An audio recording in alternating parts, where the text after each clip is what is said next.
Here, maybe, oh wait, okay, you got that one? Yeah. I was gonna say, we got some more shit that we can put in front of it. Thank you. Yeah.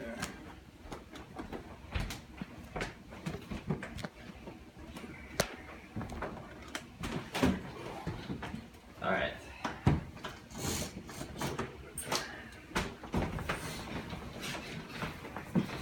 All right, this is an interview conducted with Matt Scarpelli about his experience in student aid.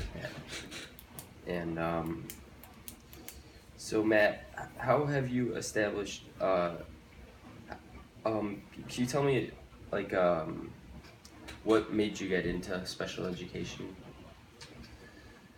There was no conscious decision to enter the field of special education. I was introduced to the special ed field through the substitute teaching, and from that experience I seemed to have the temperament and the personality and I guess the skill set to work with kids in a way that they responded well to me, and through that I just developed an appreciation for the work at hand, and so that's basically how I got involved with that. I was a substitute teacher, and I got a job in special ed, and then I kind of kept getting them and continue to do that.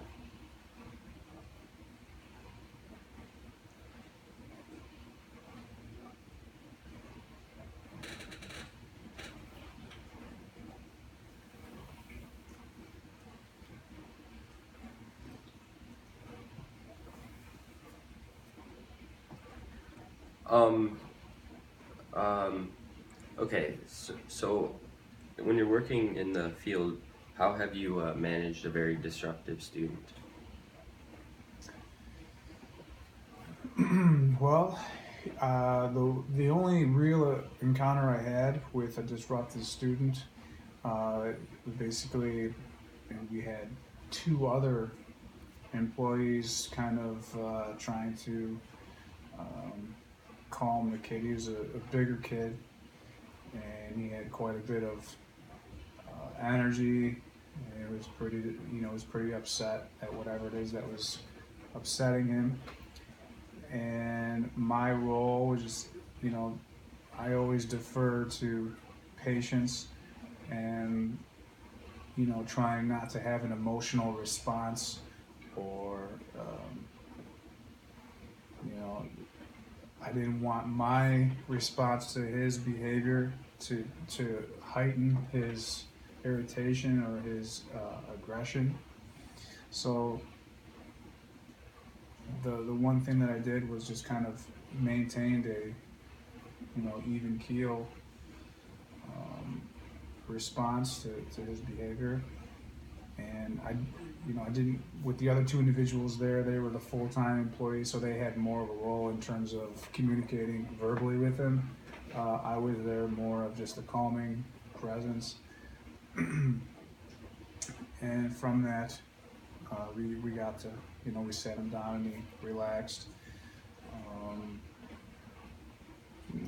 The other experience was actually chasing. It was a foot chase. One of the kids got so upset that he left the building, which is a big deal.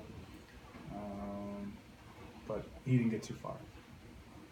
I shouldn't say foot chase, but we had to leave the building to get him. Yeah. He didn't get too far. It wasn't dangerous by any means.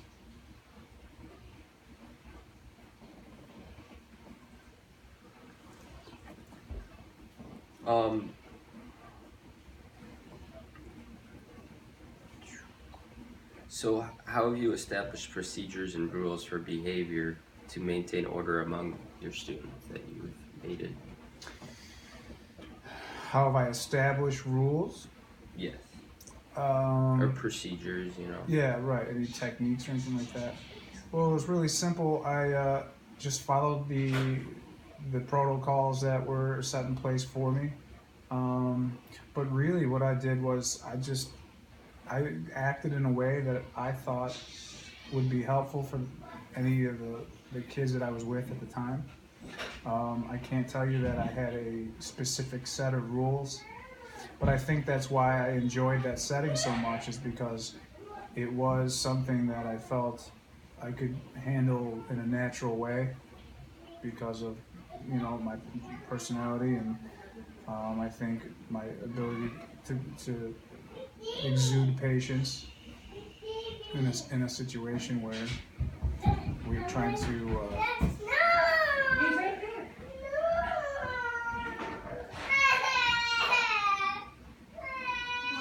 Can you ask that question again? Yes. How have you established procedures and rules for behavior to maintain order among your students?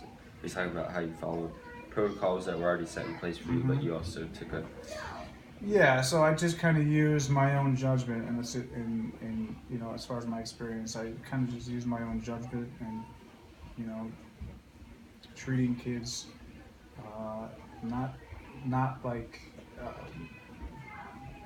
not talking down to them or condescending or being condescending.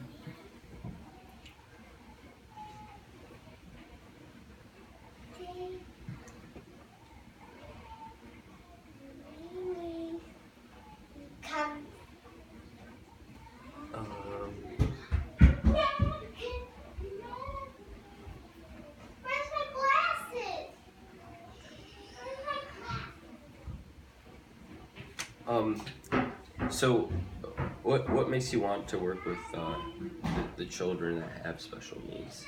Is it because of your ability to show patience and? Well, yeah, my personality fits the job description, I think, but also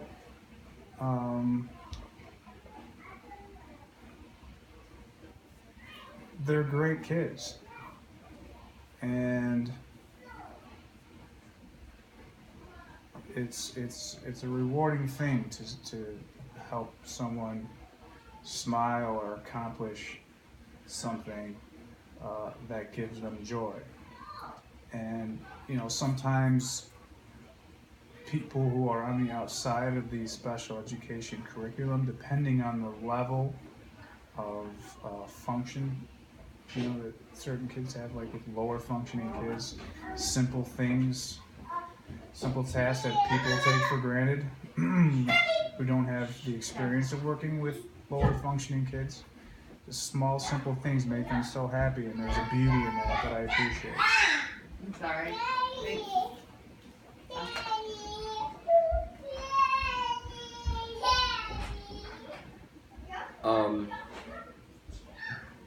So, you mentioned that it was awesome to help them smile and find joy.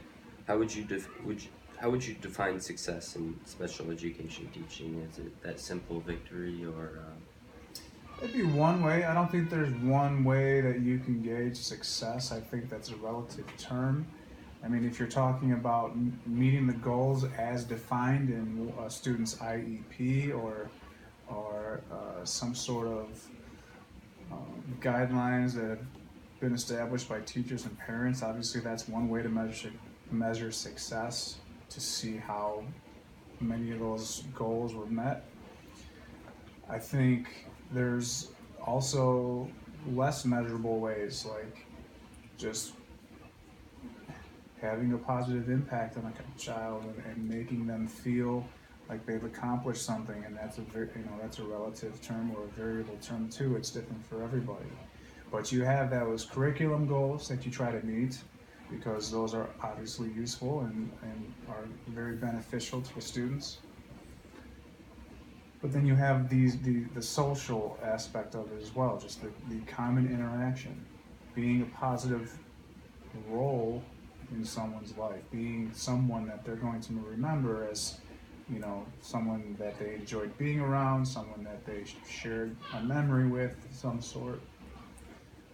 And I think those are just as important as any of the curriculum goals, just having impact and nurturing the life experience with a student or a child.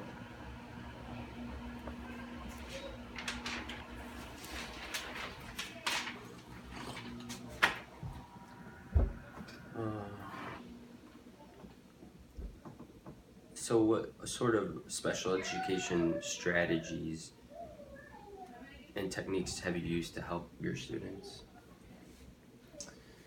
Um, well, one of the big ones, I was an aide for one student, and we would, have, obviously special cueing, cues and directions. Um, could you repeat that again for me? Yeah. What special education strategies and techniques have you used to help your students? Strategies or techniques. I also kind of, for better or worse, I let the student. Gave that particular student. I would like to give him ample time to kind of assess, what he needed to do to accomplish the task that we were trying to get him to do. I can't say that I had any kind of special techniques other than there was certain goals that we had for him and certain jobs that we had him do, and basically facilitated the process.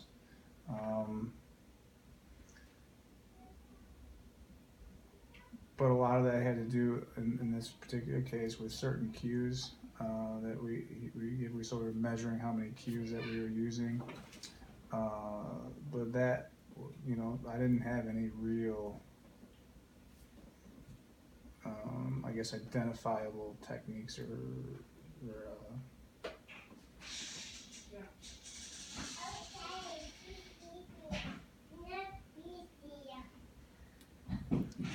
Um, so,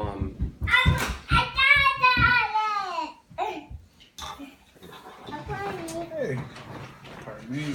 Stop right there. So sorry. no worries.